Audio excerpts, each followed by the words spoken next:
अहमदाबाद की बड़ी खबर। क्रिसमस के अवसर पर एक भव्य रैली का आयोजन करने के लिए बापूनगर से शालोम मेथोडिस्ट चर्च आए।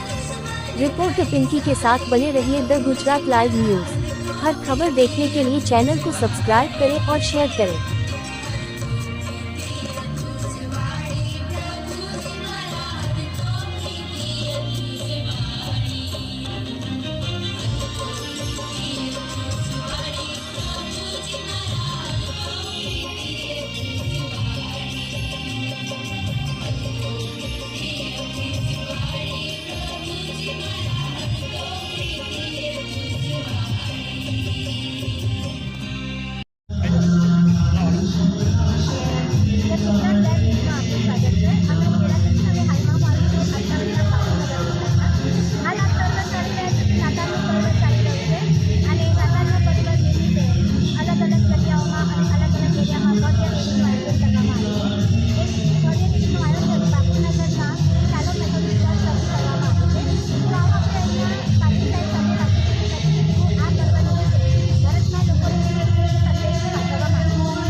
समय અમે શાલોમ મેથોડિસ્ટ મંડળી તરફથી સૌપ્રથમ આપ સર્વને નાતાલ અને નવા વર્ષની ખૂબ જ પ્રેમી સલામ પાઠવીએ છીએ અને આ ક્રિસમસના સમયે આ રેલી દ્વારા અમે જે સંદેશ પાઠવવા માંગીએ છીએ તે છે કે પ્રભુ ઈસુ ખ્રિસ્ત આ જગતની અંદર શાંતિને માટે આવ્યા, પ્રેમને માટે આવ્યા, માફીને માટે આવ્યા અને આપણને પાપથી છોડાવવાને માટે તેઓ આવ્યા કે જેથી આપણે મોક્ષ પામી શકીએ અને એ જ સંદેશ આજે અમે આપણા ભારત દેશને માટે અને અમદાવાદ શહેરને માટે છે કે બધા જ અમદાવાદવાસીઓ અને ભારતના લોકો એકબીજાના પ્રેમમાં રહે, શાંતિમાં રહે, સલામતીમાં રહે, એકબીજાને માફી આપે અને ઈશ્વરીય ગુણોની ભરપૂર બને એવી અમારી પ્રાર્થનાઓ છે। શાલોમ મેથોડિસ્ટ મંડળી આ બધાને માટે પ્રાર્થના કરે છે કે આપણા અમદાવાદ શહેરમાં એ પ્રભુનો પ્રેમ અને સંદેશ, માફીનો સંદેશ એ વહેતો મૂકવા માંગે છે।